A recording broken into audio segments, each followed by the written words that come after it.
Tim, a genius game programmer, is on a call with his colleagues when they inform him that the release date for their new game has been moved up, much earlier than expected. The news only adds to Tim's growing stress. He mentally checks out, his thoughts drifting to Liv, his wife, whom he has barely spent any time with since they lost their child to a miscarriage 2 years ago. As he sits at his desk, Tim notices a fly trapped under a glass and decides to free it through the window, but he loses his balance and it flies away. Shortly after, Liv appears at the bathroom door and tells him she needs to show him something. Tim, distracted and tired, tells her to make it quick, stating that he has a lot of work to do. On their way out, they run into Anton, a fellow resident of the building. Not long after, they're greeted by Mr. Friedman, the apartment owner. Smiling, Friedman announces that the building's renovations, after 3 long months, are finally complete. Suddenly, a loud sound draws their attention to a helicopter flying toward a distant area where thick clouds of smoke rise. Friedman informs them that there's been a major fire in Hafen City. After exchanging goodbyes with Friedman, Liv leads Tim excitedly to the parking area and surprises him with a camper van. Liv proposes they take a spontaneous trip to Paris, but instead of joy, the idea brings back painful memories for Tim. Liv tries to reassure him, saying it could be a fresh start. She also reveals that she's quit her job. She had been working as an architect. But Tim tells her he can't take time off, as he is in the middle of an important project. Liv, disheartened, realizes Tim may never return to the man he was before her miscarriage. That moment solidifies her decision. She's going to leave. The next morning, Tim wakes up and finds Liv already dressed, her bag packed. Calmly but firmly, she tells him she's leaving. However, when she opens the front door, she freezes. It's completely sealed with solid black bricks. Tim tries to access the door camera, but the screen is static.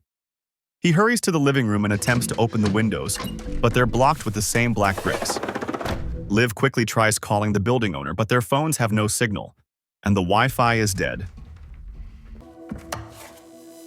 Tim notices that whenever he nears the door, the phone screen glitches with static. While Liv, puzzled, examines the bricks and mutters that she can't even tell what material they're made of. The shape and texture don't resemble anything familiar. Determined, Liv grabs the power drill and tries it on the door, but it doesn't even scratch the surface. They attempt to drill into the walls around the house, hoping to find a weak spot, but everywhere they try ends in failure. Suddenly, they hear a noise from the neighboring apartment. They rush to the shared wall and start drilling. Eventually, they make a hole, and on the other side they find a young tourist couple, Marvin and Anna. Tim asks if their apartment is also blocked off. Anna nods, explaining that the black wall was already there when she woke up. Marvin, visibly shaken, begins to panic, and Anna gently tells him to take some drugs to calm his nerves. Liv offers Anna a reassuring smile, telling her everything will be okay. Then Tim notices the water tap isn't working, leading them to realize the water supply has been cut off. Thinking hard, Tim tells Liv that it shouldn't be too difficult to get out. They just need to think like they're inside a game. This sets off Liv. She snaps, yelling that not everything revolves around his stupid game. She bitterly adds that all of this could have been avoided if Tim had just agreed to leave with her yesterday. Then, with a wistful smile, she says it doesn't matter as they're not a couple anymore, and walks away. Frustrated, Tim hurls his phone at the wall. As it clatters to the floor, he notices the same fly from earlier, now resting on a nearby plate. His eyes shift back to the wall, and that's when he notices a tiny chip from his phone stuck to the brick like a magnet. Just then, Liv approaches and apologizes for her earlier outburst. Tim silently picks up a spoon from the cup and presses it to the wall. It sticks. Wordlessly, they gather all the magnetic objects they can find and place them against the wall. Liv notices a pattern. 4 bricks, arranged in a perfect square, seem to have a stronger magnetic pull than the others. Tim, watching closely, says, maybe there's a way to interact with it or something. This sparks an idea in Liv. She removes the items from the surrounding bricks and places them onto the 4 square ones. Suddenly, the objects begin to vibrate. Tim instinctively yells for Liv to get down, just in time as the knives and metal tools fly off the wall. But Tim gets injured, so Liv tends to his wounds and genuinely thanks him for protecting her. A couple of hours later, they hear a loud shouting coming from their neighbor's apartment.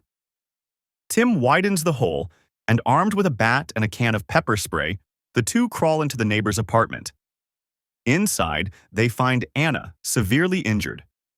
Liv helps her to her feet while Tim searches for Marvin, who suddenly lunges at him in a panic. Liv reacts quickly and sprays Marvin in the face. Anna cries out for them to stop.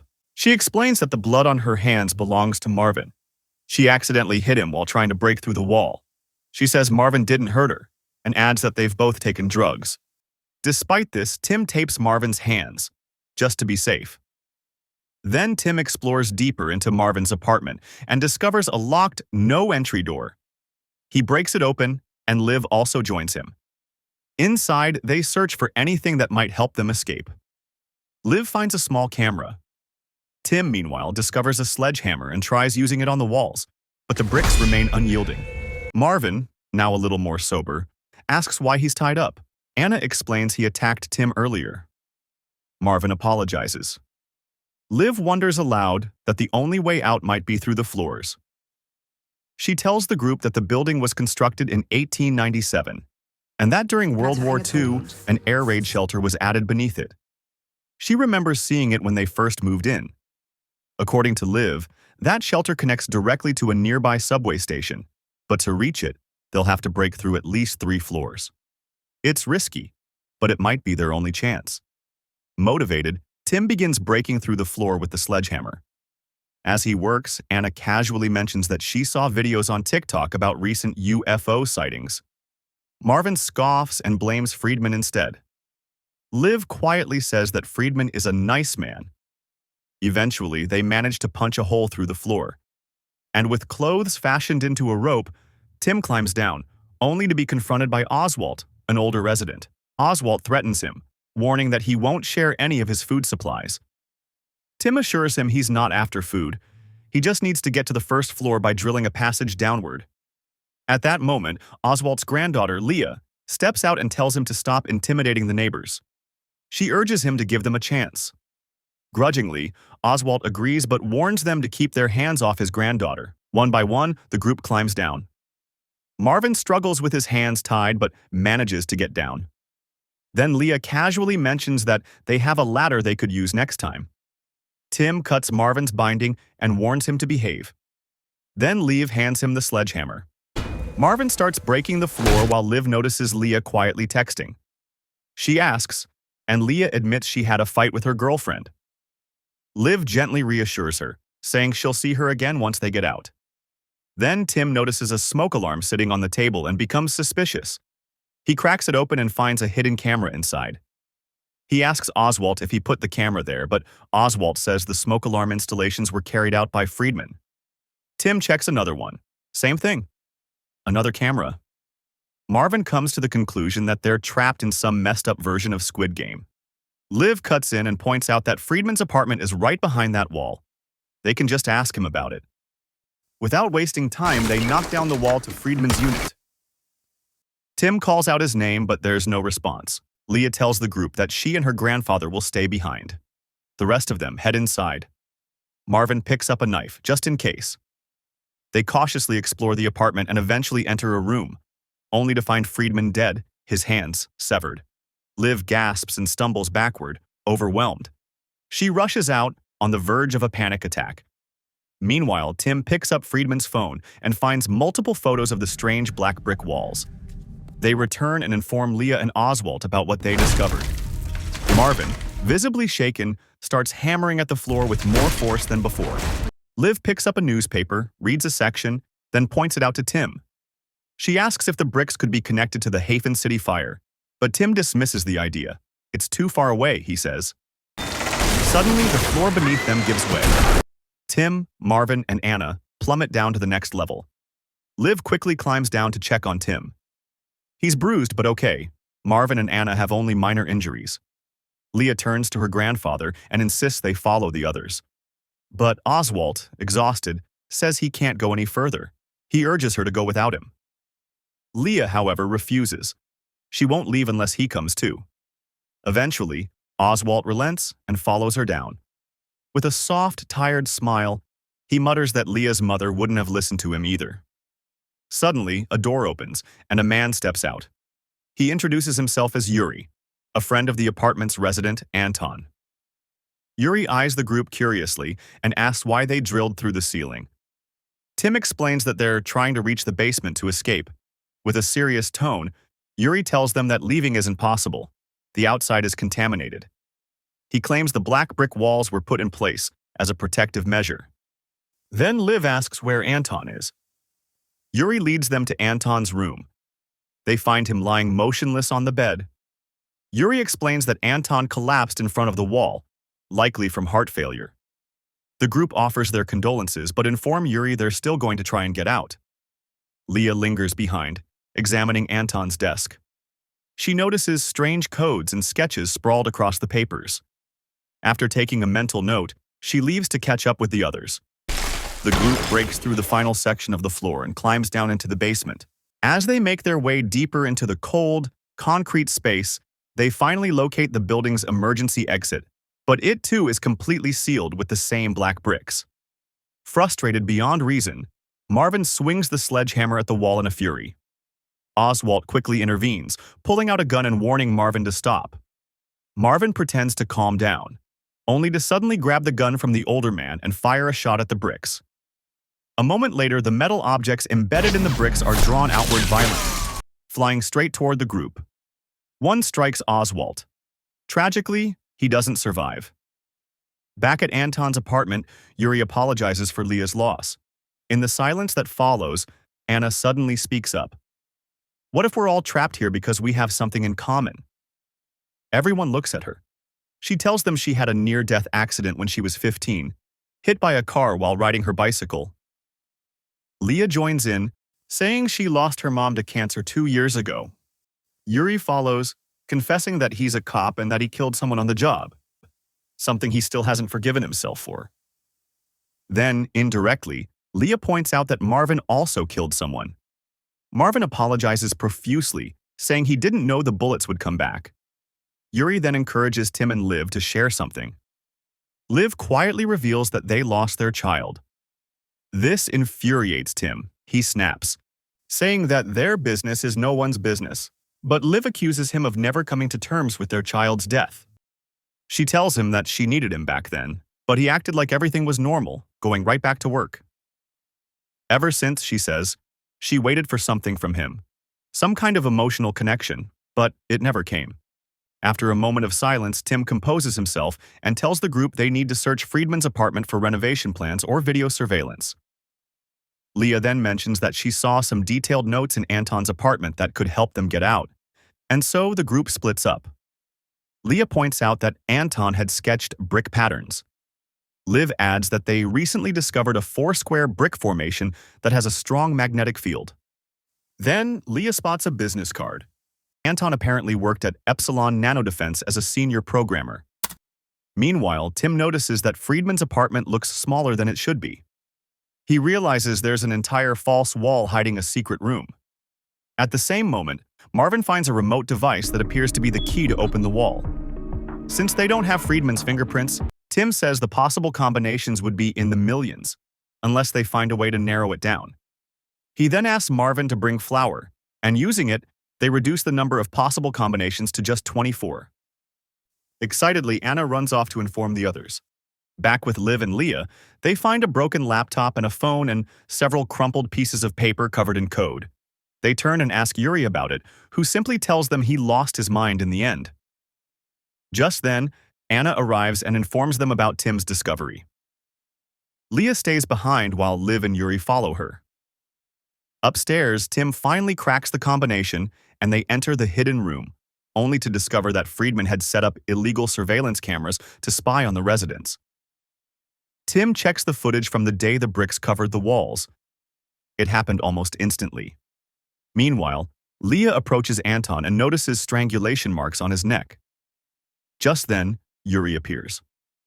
The group later finds out that Anton actually collapsed outside his room, despite Yuri's earlier claim that he fainted inside. Suddenly, they realize Yuri is missing. Marvin volunteers to look for him. Then they notice strange flashes of light, like someone taking selfies, followed by sunlight peeking through the wall. It becomes clear that Anton had managed to open the wall, but he was killed by Yuri. Meanwhile, Marvin finds Leah dead on the floor and discovers Yuri burning Anton's notes. Yuri tells him that the wall is there to protect them. Tim arrives just in time to help Marvin, and together they manage to subdue Yuri and tie him up. In the living room, Tim opens Yuri's bag and finds a book titled World War III. He gets up, hands his gun to Marvin, and tells him to keep an eye on Yuri. Then he goes to comfort Liv, assuring her that it isn't her fault. Anna also joins them. Anna, confused, wonders aloud why Yuri would kill Leah. Liv replies, she probably got close to finding a way out just like Anton. Noticing the camera blinking, Anna tells them she'll try to recover video footage of what Anton did. Meanwhile, Liv and Tim sift through burnt papers, trying to piece together what they can. Liv suggests the wall might be coded. Tim notices a pattern and calls it an interval code, similar to Morse code but more complex. He believes Anton somehow cracked it. Liv reveals that Anton worked for the team that constructed the brick wall. After examining the card closely, Tim tells her that the facility is located right in Hafen City. Eventually, they decide to ask Yuri about how to break the brick wall code. But Yuri simply replies, all of humanity's problems stem from man's inability to sit quietly in a room alone. Blaise Pascal. Frustrated, Tim yells and asks if the fire is at the Epsilon facility. Yuri confirms it and adds that, as far as he knows, the brick wall is a defense system, triggered by atomic, biological, or chemical threats. And that they are, in fact, at war. Liv then questions why Anton would try to escape if the outside was contaminated. Yuri admits Anton believed it was a system malfunction caused by the fire. Suddenly, Anna shouts that she found the footage. In it, they see Anton programming an app to open the wall. Tim realizes it's not an interval code but an optical code like a QR code, readable by a phone. They retrieve Anton's phone, and Tim begins recovering the data and transfers it to Anna's device.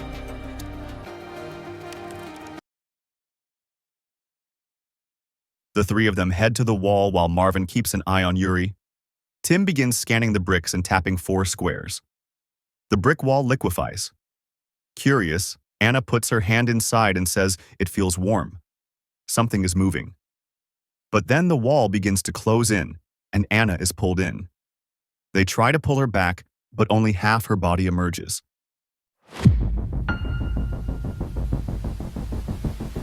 Devastated and broken, Marvin, in a fit of despair, shoots Yuri and takes his own life. A few hours later, Tim apologizes to Liv for not being there when she needed him. He tells her the thing he loves most about her is her unwavering determination to stay, even when he's shut down emotionally. She tells him that's what you do when you love someone. Tim then suggests they leave. This time, he begins tapping the code from the bottom, but Liv stops him and asks him to focus on the flashes. She notices that the first square had 1 flash, the second had 4, and so on. They realize the flashes are the selfies in the video footage they watched earlier, and with that, they determine the correct sequence. Just as they're about to try it, Yuri comes at them and knocks down Tim. Liv stumbles back, losing her footing, and crashes through to the basement floor. Seizing the moment, Tim shoves Yuri down after her. Then, without wasting a second, Tim grabs Liv, and they both run into the air raid shelter, slamming the heavy door shut behind them. Tim asks Liv to open the door while he tries to hold off Yuri. Yuri overpowers Tim, but Liv grabs a sledgehammer and strikes Yuri on the head, saving Tim. They both leave the apartment and step outside, only to discover that all the surrounding buildings are now enclosed by brick walls. They get into the camper van and turn on the radio. A broadcast announces that the brick wall defense system was activated due to a critical malfunction caused by a fire. Authorities are still investigating whether the fire was natural or an act of sabotage,